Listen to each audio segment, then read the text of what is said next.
आपको जिस काम के लिए आमंत्रित किया, आज राजस्थान के अंदर पेपर माफिया इतना हावी हो गया।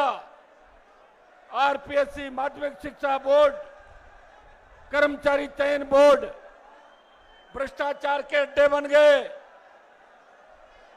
कई मंत्री की पोती नकल करते हुए पकड़ी जाती है, उस मामले को दबा दिया जाता है। मैं पूछना चाहता हूं भजनलाल जी, आपके मंत्री की पोती नकल करते हुए पकड़ी गई, कम से कम एक बयान तो मंत्री का आना चाहिए कि पोती ने गलती करी या ये नकल की सीख दादाजी ने दी थी। ये राजस्थान की जनता जानना चाहती है। जो न्याय मंत्री है, जो कानून मंत्री है, वो लोगों को न्याय और कानून की पालना बताते हैं। उनके घर के अंदर अगर इस तरह संस्कार दिए जाएंगे तो राजस्थान का भविष्य क्या होगा, ये राजस्थान का जवान आपसे जानना चाहता है। भाइयों, एसआई भर्ती के अंदर जो घोटाला हुआ, भारतीय जनता पार्टी के तमाम नेताओं ने सड़कों पे बात कही कि हम अगर सत्ता के अंदर आए, एसआई भर्ती को रद्द करेंगे, सीबीआई जांच कराएंगे, आरपीएससी का पुनर्गठन कराएंगे, पीटीआई से लेके तमाम उन भर्तियों का जिनके पेपर लीक हुए, हम आयोग बिठा के रीट लेवल फर्स्ट उसकी सीबीआई जांच कराएंगे और बड़े मगरमच्छों को पकड़ के सलाखों के पीछे डालेंगे। ये बात करके बीजेपी के लोग राजस्थान के जवानों को बरगला के बेखा के सत्ता के अंदर आ गए और 1.5 साल तक एसओजी लगातार धरपकड़ करती रही। 55 से लगभग थानेदार पकड़े गए और 200 राडार पे और 103 लोगों की गिरफ्तारी हो गई। आरपीएससी के 2 मेंबर जेल के अंदर है। किसी भी चेयरमैन से पूछताछ नहीं हुई। मैं पूछना चाहता हूं भजनलाल जी, क्या आप जाति पूछ के गिरफ्तारी करते हो? क्या वो शेड्यूल ट्राइब के मेंबर हैं? वो ओबीसी के मेंबर हैं, इसलिए जेल के अंदर है। आपने संजय सूत्र से पूछताछ क्यों नहीं करी? आपने शिव सिंह राठौर से पूछताछ क्यों नहीं करी? आपने दीपक उप्रेती से पूछताछ क्यों नहीं करी? आपने शिव सिंह, भूपेंद्र यादव, इन तमाम लोगों को छोड़ क्यों दिया? आपकी सरकार पे उंगली उठ रही है कि आप घोर जातिवादी है। ये देश का नौजवान और देश के तमाम लोग कह रहे हैं। ये जो आगे की पंक्ति में खड़े, ये बैठो, नीचे बैठो, एक बार सारे नीचे बैठ जाओ। ये बैठो बच्चों, नीचे बैठो, सारे नीचे बैठ जाओ। आगे वाले बैठो नीचे, एक बार नीचे बैठो, नीचे बैठो भाई, नीचे प्लीज।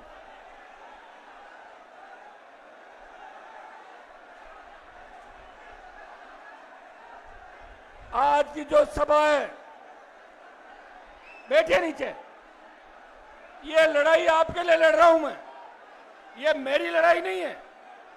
मुझे मेरे लिए लड़ना होता तो 2003 में मंत्री बन जाता। बैठिए प्लीज, बैठ जाइए सारे सारे, बैठो एक बार प्लीज, बैठो नीचे बैठो। ये कोई साधारण जनसभा नहीं है।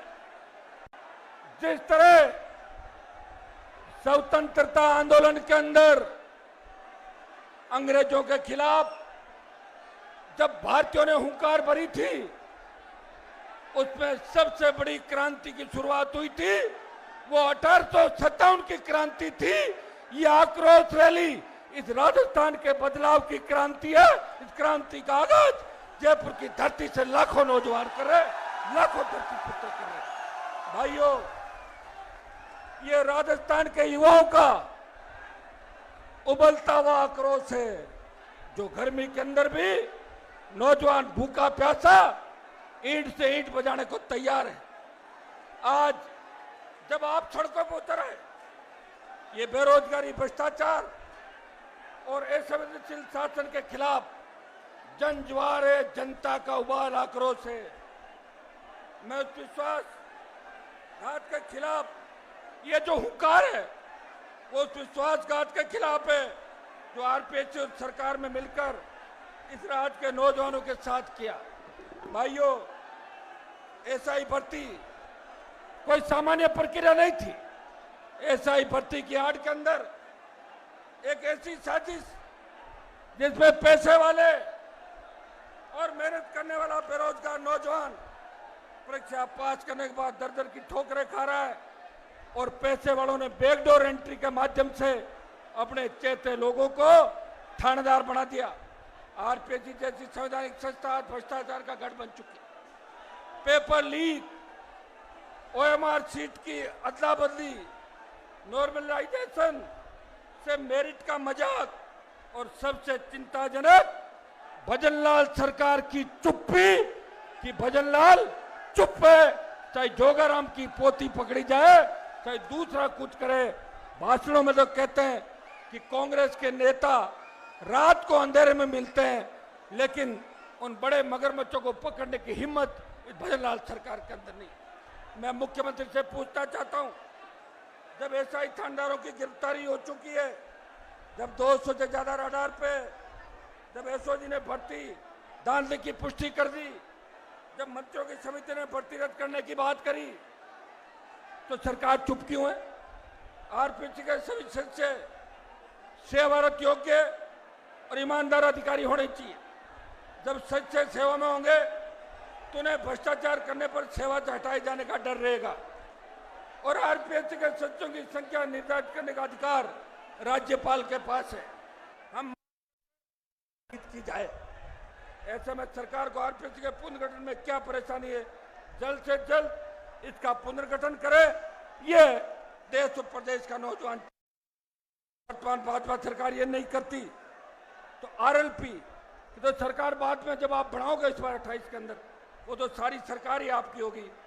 भाइयों, हमारी मांग है सरकार से, एसआई भर्ती को रद्द करें। नंबर 1, मामला हाई कोर्ट के अंदर है, कल हाई कोर्ट में तारीख है।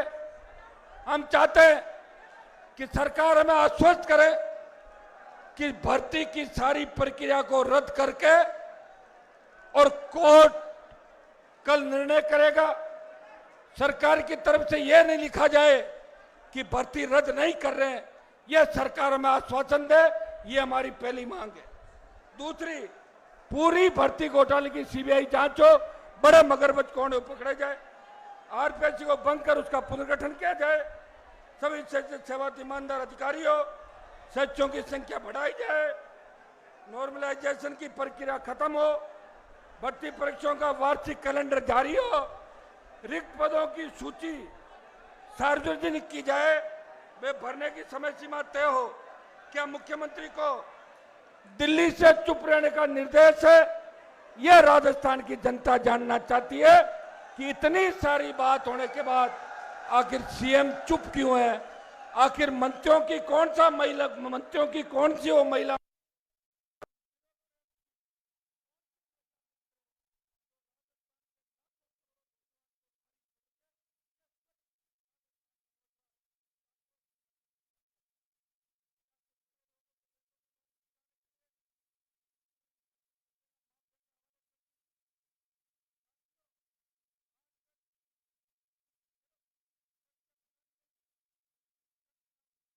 में भारतीय संविधान का अनुच्छेद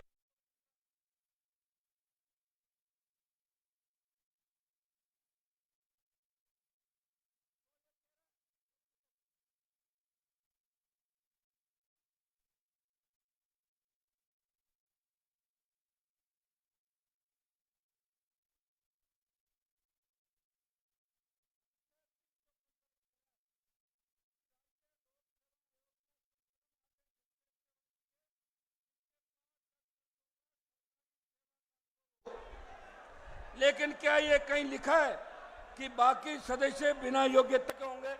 कहीं नहीं लिखा। हमारी साफ मांग है कि आरपीएससी के सभी सदस्य सेवारत योग्य और ईमानदार अधिकारी होने चाहिए। जब सच्चे सेवा में होंगे तो उन्हें भ्रष्टाचार करने पर सेवा से हटाए जाने का डर है। क्योंकि आप बार बार ये कह रहे हैं कि ये संवैधानिक संस्था है, तो एमएलए एमपी संवैधानिक नहीं है? हम चुनाव से जीतते हैं, चुनाव आयोग बना हुआ है, और जब एमएलए की गिरफ्तारी हो सकती है, मंत्री जेल जा सकते हैं, एमपी जेल जा सकते हैं, तो आरपीएससी को भंग करने के लिए मुख्यमंत्री को, गवर्नर को चिट्ठी लिखनी है, और गवर्नर की संवैधानिक संस्था है, तो एमएलए एमपी संवैधानिक नहीं है। हम चुनाव से जीतते हैं, चुनाव आयोग बना हुआ है, और जब एमएलए की गिरफ्तारी हो सकती है, मंत्री जेल जा सकते हैं, एमपी जेल जा सकते हैं, तो आरपीएससी को भंग करने के लिए मुख्यमंत्री को, गवर्नर को चिट्ठी लिखनी है, और गवर्नर राष्ट्रपति से सिफारिश करेगा, और आरपीएससी भंग होके यूपीएससी की तर्ज पे आरपीएससी की संरचना करनी चाहिए। ये पुरजोर तरीके से इस राजस्थान के प्रत्येक जवान की मांग है। और हम ये भी मांग करते हैं कि मोदी जी ने कई जगह ये कहा कि हम इंटरव्यू खत्म कर रहे हैं, कई प्रदेशों के अंदर एसआई भर्ती और दिल्ली की कई नौकरियों में इंटरव्यू की प्रणाली नहीं है। मैं मांग करता हूं कि एसआई भर्ती के अंदर भी इंटरव्यू खत्म किया जाए, और ज्यादातर भर्तियों में इंटरव्यू खत्म करके उनकी पारदर्शिता के साथ, नौजवानों के भविष्य के साथ कोई किसी तरह की असंवेदनशीलता नहीं हो, संवेदनशील तरीके से इस राजस्थान के नौजवान और राजस्थान के छात्र का ध्यान रखा जाए। भाइयों, आज इस तपती धूप के अंदर जब मैं भाषण दे रहा हूं, मैं खड़ा हूं, मैं पसीने से लथपथ हूं, तो आपकी क्या स्थिति होगी मैं इस बात को समझ सकता हूं।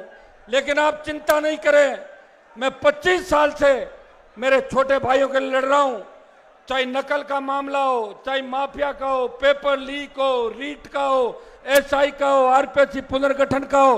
अगर सड़क से लेकर लोकसभा में इस मामले को सबसे ज्यादा बार इस राजस्थान के भ्रष्टाचारियों की पोल किसी ने खोली, तो नागौर के सांसद ने छोटे भाइयों का सम्मान देश की सबसे बड़ी पंचायत के अंदर हमेशा आपकी बात को बल देते हुए किया। यदि बात